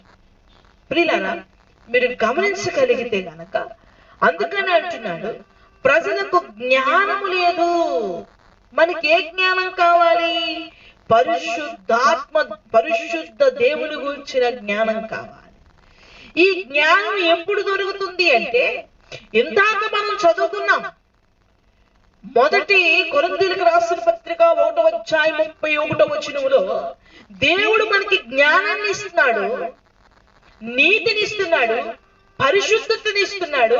అది ఎలాగిస్తున్నాడంటే ఆయన మనకు అనుగ్రహించే నీతి ద్వారా. ఈ నీతి మనకి ఏమిస్తుందంటే దేవుణ్ణి గురించిన వంటి జ్ఞానం ఇస్తుంది. ఈ జ్ఞానం లేకే కదా ఇచ్చలవిడిగా తింటాడు, తాగుతాడు, నియమ నిబంధనలు పాటించుడు, దైవిక క్రమాన్ని అంగీకరించుడు, ప్రార్థనలో ఉండడు, ఏంటో ఇష్టం వచ్చినట్టు జీవితాన్ని నడిపించుకుంటాడు. అలాంటి స్థాయి ఈ రోజు ఏలుబడి చేయడానికి కారణం ఏంటంటే దేవుడు అంటే ఇష్టం అండి. బాప్తిసం తీసుకున్నానండి, ఆ దేవుడు అంటే చాలా ఇష్టం అండి. మా తల్లి, మా అమ్మ, మా తాత, మా అమ్మమ్మ, మా పిన్నులు, మా ఇంట్లో వాళ్ళందరూ యేసు ప్రభువేనండి. ఉండండి, సీరియల్ టైం అయిపోతుంది, ఉండండి, మా ఇంట్లో వాళ్ళు సీరియల్ చూస్తారు, మేమేమో సినిమాకి వెళ్తాం. ఏంటంటే వారు ఏం చేస్తున్నారంటే స్వనీతి ద్వారా వారి యొక్క పాపములను విసర్జించట్లేదు. ఎప్పుడు ఎన్ని విసర్జించట్లేదంటే వాళ్ళు విడిచిపెట్టే స్థాయి ఇంకా కంటిన్యూ అవుతుంది. ఏంటంటే మనం స్నానం చేసినప్పుడు బట్టలు విడిచిపెట్టి అవి ఉతుక్కొని వేసుకుంటున్నట్టుగా దేవుడి దగ్గరికి వచ్చినప్పుడు పాపాలను ఏం చేస్తారంటే వాళ్ళ స్వనీతిని, వారి సొంత ఆలోచనల్ని వాళ్ళు ప్రేమిస్తున్న స్థాయిలో ఉన్న ప్రతి పనిని ఏం చేస్తారు, పక్కన పెడతారు. ఉండమ్మా, మేము దేవుడి దగ్గరికి వెళ్తున్నాం కాబట్టి మీరు ఇక్కడే ఉండండి, మరలా వచ్చే మిమ్మల్ని ఏం చేస్తాం, స్వతంత్రించుకుంటాం.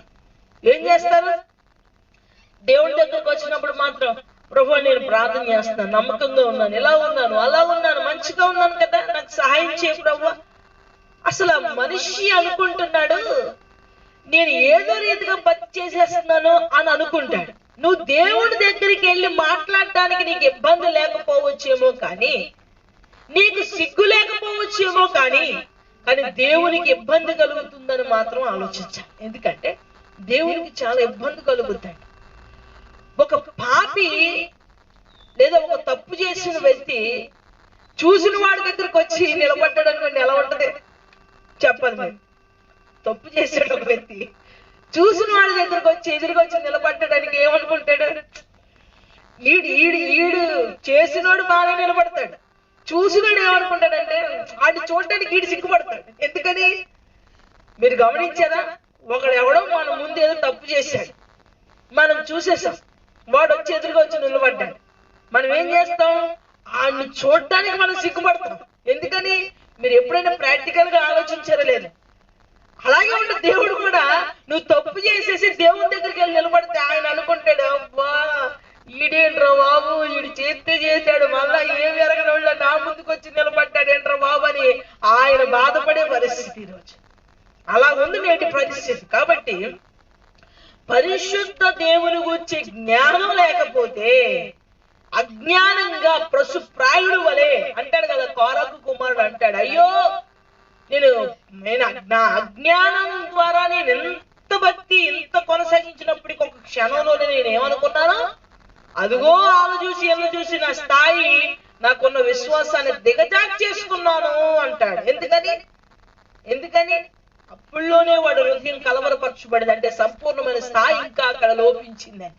కాబట్టి ప్రియులారా, మనం సంపూర్ణమైన స్థాయిని స్వతంత్రించుకుంటే మనం రక్షింపబడతాం, మన శోధంలోనికి వెళ్ళాం. శ్రమ శ్రమ శ్రమ. ఇంకా మీరు 11వ వచనము నుంచి చూస్తే కలిగే అంతా కూడా శ్రమే. కాబట్టి నేటి కుటుంబ వ్యవస్థలో, నేటి సార్వత్రిక సంఘాలలో, నేటి యొక్క బిడ్డలలో కలిగే శ్రమ ఎందుకంటే దేవునితో అంటుకట్టబడే స్థితి నుంచి వేరుపరచబడ్డారు. కాబట్టి అదే విషయాన్ని అంటూ 14వ వచనంలో మాట్లాడుతూ, ఇదిగో ఇలాంటి పరిస్థితుల్లో మీరు నడుస్తున్నారు కాబట్టి మీకోసము పాతాళము ఆశతో ఎదురు చూస్తుంది. ఎందుకు పాతాళం ఆశతో ఎదురు చూస్తుంది? పేతురుని పిలిచి అంటాడు, పేతురు నువ్వు బండమంటి వాడివి, నీ మీద నా సంఘం కడుతున్నాను, నీ ముందు పాతాళ ద్వారములు నిలవలేవు అన్నాడు. నిలవలేవు అనేవంటి సంఘం ఉంది. ఈ రోజు పాతాళ ద్వారములు ఆశ పెట్టుకున్నాయి అంటే నువ్వు యేసుతో అంటూ కట్టకుండగానే నువ్వేం చేయబడుతున్నావంటే మరొక చేదైన ద్రాక్ష తోటగా మార్చబడ్డావు. చూద్దాం యెషయా గ్రంథం 5వ అధ్యాయం 14వ వచనం చదువుదాం. 14వ వచనం. అందుచేతనే పాతాళము 13వ వచనం చదువుదాం. కావున నా ప్రజలు జ్ఞానము లేకయే చెరపట్టబోచున్నారు. వారిలో ఘనులైన వారు నిరాహారులుగా ఉన్నారు. సామాన్యులు దప్పి చేత జ్వర పీడితులవుదురు. చూడండి ఎంత దౌర్భాగ్యమైన విషయం. ఏంటి పరిస్థితి? ఇప్పుడు పరిస్థితి ఏమిటి? నిజంగా ఇప్పుడు పరిస్థితి కూడా అలాగే ఉంది. ఎంత గనులు గొప్పవారు అనుకున్న డబ్బు, ఇదిగో మాకు 10 లక్షలు ఇస్తాం బ్రతికించి అంటే ఆ 10 లక్షలు ఉన్నవాడు చచ్చిపోతున్నాడు. ముందు కొంచెం పేదవాడు ఏదో ట్రీట్మెంట్ ఏదో ఆ ట్రీట్మెంట్ తీసుకున్న బ్రతుకుతున్నాడు. కానీ 10 లక్షలు ఖర్చు పెట్టుకొని ఆ ఈ సెరైడ్స్ ఎక్కించేసుకొని ఏదో బ్రతికేమురా అనుకోవడానికి లేదు. వాడు దినదినములో ఏదో ఒక చచ్చిపోయే పరిస్థితి లేదు. ఈ రోజు డబ్బు సంపాదించుకున్నవాడు ఆడు బ్రతకడానికి ఈరోజు డబ్బు సహాయపడట్లేని పరిస్థితి. కాబట్టి లేనివాడు ఏమవుతున్నాడు? అజ్ఞానం చేత దేవుడి మీద ఆధారపడక ఏమవుతున్నారంటే జ్వర పీడితులై ఏమవుతున్నారంటే వాళ్ళు ఏమవుతుంటే దప్పికొంటా ఉన్నారు. కనుక ప్రియులారా, లోకములో ఉన్న పరిస్థితి ఏం చేస్తంటే మిమ్మల్ని బలహీనపరిచి మిమ్మల్ని దప్పికొనేలా చేస్తుంది. మిమ్మల్ని బలహీనపరిచి మీరు దప్పికొన్నప్పుడు మీరు ఏం చేస్తారంటే మీరు ఏదో ఒకటిలే. దప్పుకున్నవాడు ఏం చేస్తాడు? కూల్ డ్రింక్ అయినా ఎవరు ఏదో నీళ్ళు ఇచ్చేంటారు, ముందు ఏదో తాగేయాలరా అంటాడు. ఎందుకని? వాడి దప్పిక, వాడు మంచిది తాగుతున్నాడా చెడుది తాగుతున్నాడా అనే ఆలోచన ఉండదు. దాహం వేసినాడు, ముందు నా దాహం తీరాలరా, ఏదోటి ఇచ్చేయండిరా అంటాడు. కాబట్టి అందుకంటున్నాడు, పరిశుద్ధ దేవుని జ్ఞానం లేకపోతే చాలా మంది ఏం చేయబడుతున్నారంటే జ్వర పీడితులై వారు ఏం చేయబడుతున్నారంటే దప్పికొంటా ఉన్నారు.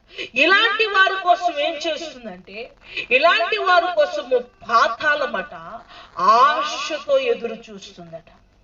చివరిగా వాక్యం చెప్తుంది, ఒక్కసారి చదివేసేయండి ఆ వాక్యాన్ని. చదవండి. అణగదొక్కబడుదురు, ఘనులు తగ్గింపబడుదురు, గర్విష్ఠుల చూపు తగ్గును, సైన్యములకు అధిపతియగు యెహోవాయే. 14 చదవండి. అందుచేతనే పాతాళము గొప్ప ఆశ పెట్టుకుని అపరిమితముగా తన నోరు తెరుచుకున్నది. ప్రియులారా, ఎందుకని పాతాళం నోరు తెరుచుకుంది? పైనుంచి 1వ భాగం నుంచి చదువుకుంటున్నాం మనం. 1వ భాగం నుంచి చెప్తున్నాడు ఆయన. ఎందుకు పాతాళము అపరిమితముగా అంటే, అపరిమితం అంటే ఏమిటి? పెద్ద నోరు. అంత పెద్ద నోరు చాపి పాతాళములోనికి అనేక మందులను తీసుకు వెళ్ళాలని, లేదా ఆ యొక్క పాతాళము అంత పెద్దగా తెరవబడి, అది తెరవబడిన రీతిని బట్టి ఏం ఆశ పెట్టుకుందంట? నేను ఎంత పెద్దగా తెరవబడ్డాను కాబట్టి నా దగ్గరికి ఎంతో మంది వచ్చి పడిపోతారనే ఆశ పెట్టుకుందంట. దానికి ఆ ఆశ రావడానికి గల కారణం ఏమిటి అంటే, దేవునితో అంటుకట్టబడే స్థితి నుంచి వేరుపరచబడిన జనాంగం ఎక్కువ ఉన్నారనే విషయము దానికి తెలిసింది. దేనికి తెలిసిందండి? అపవాదైన సాతానికి తెలుసుకుంది. ఏం తెలుసుకుంది తెలుసా? దేవుని ద్వారా అంటుకట్టబడిన స్థితి నుంచి వేరుపరచబడిన వారు ఎక్కువ మంది ఉన్నారు. ఆ అనేకులను బట్టి అది గొప్ప ఆశ పెట్టుకుంది. ఏమిటి అంటే, నేను ఎంత పెద్దగా తెరిచి ఉంటే నా దగ్గరికి అంతమంది వచ్చి అగాధంలో పడతారని గొప్ప ఆశ పెట్టుకుందంట ప్రియులారా. కాబట్టి దేవుడు చెప్తున్నాడు, అది ఆశ పెట్టుకుంది. ఎలాంటి పరిస్థితి పరిణామం చెందుతుంది? 1వ వచనం నుంచి చెప్తున్నాడు. యెషయా గ్రంథం 5వ అధ్యాయం 1వ వచనం నుంచి, ఆయన ప్రేమ చేత ప్రియుడు వేసుకున్న అందమైన వనము మనము. దేవునికి స్తోత్రం కలుగునుగా. ఈ అందమైన వనమంతా కలిసి అగాధంలో పడడానికి కాదు కదా, పాతాళంలో పడవేసుకోవడానికి కాదు కదా, నరకానికి వెళ్ళడానికి కాదు కదా, జ్వరపీడుతులు అవడానికి కాదు కదా. దేనికోసం ఈ అందమైన వనం వేశాడంటే, ఆయనతో అంటుకట్టబడిన తర్వాత ఫలభరితమైన ఫలములుగా ఉండాలని, ఫలభరితమైన ఫలములుగా మార్చబడాలని. కాబట్టి ప్రియులారా, ఈ పూట గమనించండి, ద్రాక్షావల్లితో మీరు అంటుకట్టబడ్డారా? మీ స్వనీతిని విసర్జించారా? ఆ స్థాయి, ఆ స్థితి మీలో ఉండకపోతే కనుక మీరు పాతాళములోనికి పడవేయబడతారు. పాతాళములోనికి పడవేయబడటానికి ప్రాముఖ్యమైన కారణం ఏమిటో ఈ వర్తమానం ద్వారా ప్రభు చెప్పారు. ఏంటో తెలుసా? నువ్వు ఎప్పుడైతే యేసు యొక్క తోటలో నుంచి నువ్వు యేసు ఆశించే వంటి ఫలములను నువ్వు ఇవ్వలేకపోతున్నావేమో, యేసు ద్వారా అంటు కట్టబడ్డాను అనుకుంటున్నావు, కానీ ఆయనతో తీగతో ద్రాక్ష వల్లితో నువ్వు అంటు కట్టబడ్డావా? అంటు కట్టబడిన తర్వాత తీగలోంచి వేరుపరచబడితే ఏం జరుగుతుందో కూడా యోహాను సువార్త 15వ అధ్యాయం చెప్పాడు. వేరుపరచబడిన తీగ ఏం చేయబడుతుంది? ఎండిపోయి అగ్నిలో పడవేయబడుతుంది. కాబట్టి ప్రియులారా, ఈ లోకములో నువ్వు నిస్సారంగా అయిపోయిన తర్వాత నువ్వు నరకమని అగ్నిలో వేయబడకూడదనే కదా నాతో అంటగట్టబడండి, మీరు సారవంతంగా ఉంటారు, మీరు ఫలిస్తారు, మీ ఫలభరితమైనటువంటి ఫలింపు అనేకులకు ఆశీర్వాదకరంగా ఉంటుందని ఆయన చెప్పాడు. కాబట్టి ప్రియులారా, ఈ వచనంలో అంటున్నారు, ఈ చెట్లన్నీ వచ్చి అడుగుతున్నాయి. నిజంగా ఆ ఏదైతే ద్రాక్ష వల్లి ఉందో ఆ యేసు మనందరికీ ఒక న్యాయం చేశాడు. ఏంటంటే, మనము పాపములో అందరూ పాపం చేసి ఏ భేదము లేదు, దేవుడిచ్చిన కృపను కోల్పోతే ఆ కృపను అనుగ్రహించాడు. సాతాను వచ్చి అడిగింది, ఏమడిగింది? ఆయన రాజు అని తెలుసు, ఆయన సర్వాధికారి అని తెలుసు. అదే వచ్చి మళ్ళా దాన్ని చెప్తుంది. ఏంటో తెలుసా? ఏమడిగింది? నువ్వు చూడు, ఎన్ని చూసి ఎన్నింటికి నువ్వు రాజుగా నేను ఉంచుతానంటుంది. దేవుడి దగ్గరకు వచ్చి దేవుడిని రాజుగా ఉంచుతాను. అవం దగ్గరకు వచ్చింది. అవంతో అంటుంది, ఏంటి నీకు చాలా తెలీదు, నువ్వు ఇది తీసుకుని నీకు అన్ని తెలిస్తే. ఆల్రెడీ దేవుడు అన్ని తెలిసేలాగా చేశాడు, అన్ని అనుభవించేలాగా చేశాడు, ఒక అద్భుతమైన ప్లేస్ లో పెట్టాడు. మరేంటో అనుకుంది, కాపాడుకోలేకపోయింది. దేవుడితో ఆనుకుని దేవుడితో అంటుకట్టబడిన జీవితంలో నుంచి వేరైపోయింది. ప్రియులారా, అదే ప్రశ్న సాతాను వచ్చి నేను అడిగింది అనుకో, ఓ మొత్తం గాలి కొట్టిన సూప్ లాగా అయిపోతుంది నీ పరిస్థితి. అబ్బా, ఎంత చక్కని అవకాశం వచ్చిందండి, ఆదివారం పని వచ్చిందండి, ఆదివారమే వచ్చిందండి, లేకపోతే 24 గంటలు చేసే పని వచ్చిందండి. ఎంత సంతోషమో! దేవుని పని కనుకుంటా మీ సొంత పనుల కోసం ఏదైనా వస్తే ఎంత సంతోషమో. ఒకసారి ఒక ఇంటికి వెళ్ళా. ఆమె మా గద్దనపల్లి గ్రామంలోనే, ఇంచుమించుగా నేను వెళ్ళి ఒక 8 సంవత్సరాలు అయిపోతలేండి, ఇప్పుడు కాదు. ఆమె చాలా ప్రార్థనా కుటుంబమే. అయితే వాళ్ళ అమ్మాయికి చాలా రోజులు బట్టి నుంచి పిల్లలు పుట్టలేదని చెప్పి రమ్మన్నారు. సరే ప్రార్థన చేయడానికి రమ్మన్నారని చెప్పేసి ప్రార్థన చేయడానికి వెళ్ళాం. ప్రార్థన చేయడానికి వెళుతుంటే వాళ్ళు ఏం చేస్తున్నారంటే, ఇంట్లో ఏమంటారు, ఇంట్లో దేవుని తయారు చేస్తారు కదా, అగరబత్తులు. వాళ్ళు ఏం చేస్తున్నారంటే అగరబత్తులు తయారు చేస్తున్నారు ఇంట్లో. ఎంత ముద్ద ఉంది, అది ఏడో మెషిన్ ఇచ్చాడు. ఆ పుల్ల పెట్టగానే ఆ ముద్ద దానికి అంటుకొని ఓ కొట్టుకొట్టల కింద వచ్చేస్తుంటే రోడ్డు మీద కూడా ఎండబెట్టారు. కొన్ని ఏంటి ఇల్లు ముందు ఉన్నాయి అనుకున్నాను. లోపలికి వెళ్ళిన తర్వాత మిషన్ ఆహారం మొత్తం సువాసన వచ్చేస్తుంది, మొత్తం అంత ఇల్లంతా. ఏంటండి అంటే, ఇదేంటంటే అంటే మనం ఏం చేస్తామండి, ఏదో మనం ఏంటంటే మనకి ఖర్చుల కోసం మనం చేసుకుంటున్నాం, అందులో మనకేముందండి, మనదేముందండి, అమ్మ నీ ప్రార్థనకు దండం అని చెప్పేసి అన్నీ వస్తాను బయటికి. చాలా తప్పు చేస్తున్నావమ్మా, నువ్వేం చేస్తున్నావు నీకు తెలియట్లేదు. మనం చేస్తున్న పని కూడా దైవిక క్రమానికి అనుకూలంగా ఉండాలి. ఎవరు? సౌలు. ఏం జరిగింది? ఎక్కడికి వెళ్ళాడు? ఇంకెక్కడికి వెళ్ళాడు? జ్ఞాని. మీరేం చెయ్యొద్దండి, మీరు వచ్చి నుంచోండి అంది అలా ఆవిడ. ఏమంది? మీరేం చెయ్యొద్దు, నుంచోండి అంతే అంది. వెళ్ళాడు, నుంచోడమే అనుకున్నాడు, అంతే. వెంటనే పతనం స్టార్ట్ అయిపోయింది. జ్ఞానైన సొలొమోను ఏం చేపట్టాడు? వెళ్ళి నుంచున్నాడు, అంతే. అంత జ్ఞానాన్ని పట్టుకెళ్ళి ఏం చేశాడు? పరిశుద్ధ దేవుని జ్ఞానం లోపించింది. లోపించిన వెంటనే ఏం జరిగింది? ఇంకోటి ఎంటర్ అయింది. ఇమ్యూనిటీ పవర్ ఎంటర్ అవుతుంది. ఇదేదో కరోనా వచ్చినట్టుగా వెంటనే ఎప్పుడైతే పరిశుద్ధ దేవుని జ్ఞానం లోపించిందో వెంటనే లోకం ఎంటర్ అయిపోయింది. వెంటనే వెళ్ళాడు, భార్య దగ్గర నుంచున్నాను అనుకున్నాడు. అయ్యా ఇది కొమ్ము నీ తలకు కిరీటానికి తగులుతుంది కదా అన్నాడు. వెంటనే తీసేశాడు, తల దించుకున్నాడు. ఎప్పుడైతే దేవుడు అసహించుకున్న దాని ముందు తల దించాడో వెంటనే పతనం అయిపోయింది. కాబట్టి ప్రియులారా, మనం చేస్తున్న పని కూడా దైవిక క్రమానికి అనుకూలంగా ఉందో లేదో చూడాలి. దేవుని క్రమానికి, దేవుని యొక్క నియమానికి వ్యతిరేకంగా ఏమైనా పని చేస్తున్నారా అనే విషయాన్ని కూడా మనం గమనించాలి. కాబట్టి ప్రియులారా, ఈ యొక్క భయంకరమైన పరిస్థితుల్లో దేవునితో అంటుకట్టబడితేనే మనకు సురక్షిత. దేవునితో అంటుకట్టబడిన ఫలభరితమైన కొమ్మలుగా ఉంటేనే ఆశీర్వదిస్తాడు. దేవునితో విడిపోయిన తర్వాత నువ్వు ఎంత ఆస్తి సంపాదించి వాక్యం చెప్తుంది సున్నా. దేవునితో వేరుపరచబడిన తర్వాత నువ్వు కోట్లు సంపాదించు, ప్రతిఫలం ఏమీ ఉండదని వాక్యం చెప్తుంది. 1వ వచనం నుంచి మీరు 14వ వచనం అంతా చదవండి. ఇంకా చాలా ఉంది. అదంతా వివరించాలంటే చాలా టైం పడుతుంది కాబట్టి అధ్యాయం అంతా మీరు చదవండి. అంటుకట్టబడిన స్థితి నుంచి వేరుపరచబడితే వచ్చే పరిస్థితి కోసం మరింత స్పష్టత ఇచ్చాడు అక్కడ.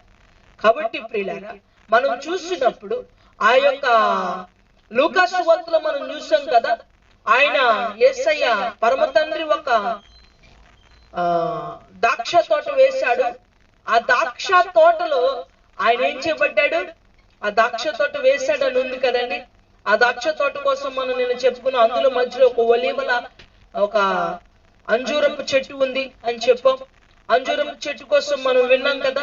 కాబట్టి ఆ అంజూరపు చెట్టు ఈ యొక్క ద్రాక్ష తోటలో అనగా అది యాజకుడిని సూచిస్తుందని కూడా మీకు నేను చెప్పండి. కాబట్టి మనం చూస్తే కనుక ఆ కాలంలో అద్భుతాలన్నీ కూడా ఎలా జరిగినాయండి? అద్భుతాలన్నీ కూడా ఆ రోజు దేవుని యొక్క ఉనికి కొరకు అద్భుతాలు జరిగినాయి. అదే కొత్త నిబంధనలో యేసుక్రీస్తు వారు రాగానే ఆయన విందు నిమిత్తం ఒక అద్భుతం చేశాడు. లూకా సువార్తలో మనం చూస్తాం కదా, కానాను వివాహ సంబంధమైన కానాను విందులో వివాహంలో ఒక అద్భుత కార్యాన్ని చేశాడు. కాబట్టి దాన్ని అంటున్నాడు, అప్పుడు జరిగినట్టు కార్యాలు కాదు. ఇప్పుడు ఏంటంటే సంఘం సిద్ధపరచబడాలి. దేవుడు తన ఉనికిని సంఘము సిద్ధపాటు యొక్క వివాహపు యొక్క వేడుకను సూచిస్తూ ఆయన మొదటి అద్భుతాన్ని చేయడం జరిగింది. అంటే ఆ మొదటి అద్భుతాన్ని బట్టి మనం ఏం చేసుకోవాలంటే మనము నిస్సారమైన మన జీవితాలు ఆ యొక్క నీరు లాంటి వాళ్ళని మనల్ని ద్రాక్ష రసముగా మార్చి మధురముగా మార్చి ఆయన విందుకు మనల్ని సిద్ధపరుస్తున్నాడు. ఆయన యొక్క సమృద్ధికి మనల్ని సిద్ధపరుస్తున్నాడు. కాబట్టి అప్పుడు వారు ఏమడిగారంటే వేరే సూచక్రియ అడిగారు. కానీ ఇప్పుడు ఆయన చేసిన సూచక్రియ ఏమిటంటే సంఘము కొరకైన సూచక్రియ. హల్లెలూయా. కాబట్టి ప్రియులారా, ద్రాక్షావల్లి తీగతో అంటుకట్టబడే అనుభవంలో మనం ఉంటే గనక భౌతిక పరిస్థితులు ప్రస్తుత పరిస్థితులను జయించగలుగుతాం. ప్రస్తుత పరిస్థితుల్లో కలిగే వంటి స్వనీతి ద్వారా జరిగే ప్రతి పరిస్థితిని అంచనా వేయగలుగుతాం, దాన్ని విసర్జించగలుగుతాం, దేవుని నీతిలో అభివృద్ధి చెందగలుగుతాం. అట్టి కృపాక్షేమము మీకును మీ కుటుంబాలకి సంఘాలకి ప్రభు అనుగ్రహించునుగాక. ఆమేన్. ప్రార్థన చేసుకుందాం. మహాపరిశుద్ధుడా, ప్రేమ కలిగిన తండ్రి, కృప కలిగిన ప్రభు, నీ ప్రత్యేకమైన గణనామను బట్టి వందనాలు, స్తుతులు, స్తోత్రాలు. ఈ రాత్రికాల సమయంలో మీరు మాతో మాట్లాడినందుకు వందనాలు. నీతి గల మీ మాట తేటగా వినిపించి బురువలే మాట్లాడుచు అనగా ఆత్మ చెప్పు మాట చెవిగల వాడు వినుగా అన్నట్టుగా మీరు మాట్లాడిన మాట ఫలింపు చేయండి, ఆశీర్వదించండి. బహుగా ఫలింపు చేయు ఆశీర్వాద కృపలోనికి నడిపించమని, నీలో అంటుగట్టబడిన వంటి వనములో ఉన్న వంటి అయ్యా నాయన ఫలభరితమైన వంటి కొమ్మలుగా మార్చమని ప్రార్థన చేస్తూ బిడ్డలందరినీ దూరాన సమీపాన్ని ఉన్న ప్రతి బిడ్డని కూడా దీవించండి. ఆర్థిక పరిస్థితి, అనారోగ్య పరిస్థితి, మానసిక పరిస్థితుల నుంచి విడిపించమని, సహాయం దయచేసి నడిపించమని యేసు నామములో బిడ్డల్ని కుటుంబాలని మీ చేతులకు అప్పగించుకుంటూ అడిగి వేడుకొనిచున్నాను పరమ తండ్రి. ఆమేన్. ఏసురతమే జై, ప్రవేశరతమే జై, ప్రవేశరత సంపూర్ణ విజయం, అపవాది కనంత నాశనం కలుగును గాక. ఆమేన్. ప్రభువైన యేసుక్రీస్తు వారి కృప, పరిశుద్ధాత్మ దేవుని యొక్క అన్యోన్య సహవాసం సన్నిధి మనకును మన కుటుంబాలకు సకల పరిశుద్ధులకు సదా తోడే నడిపించును గాక. ఆమేన్.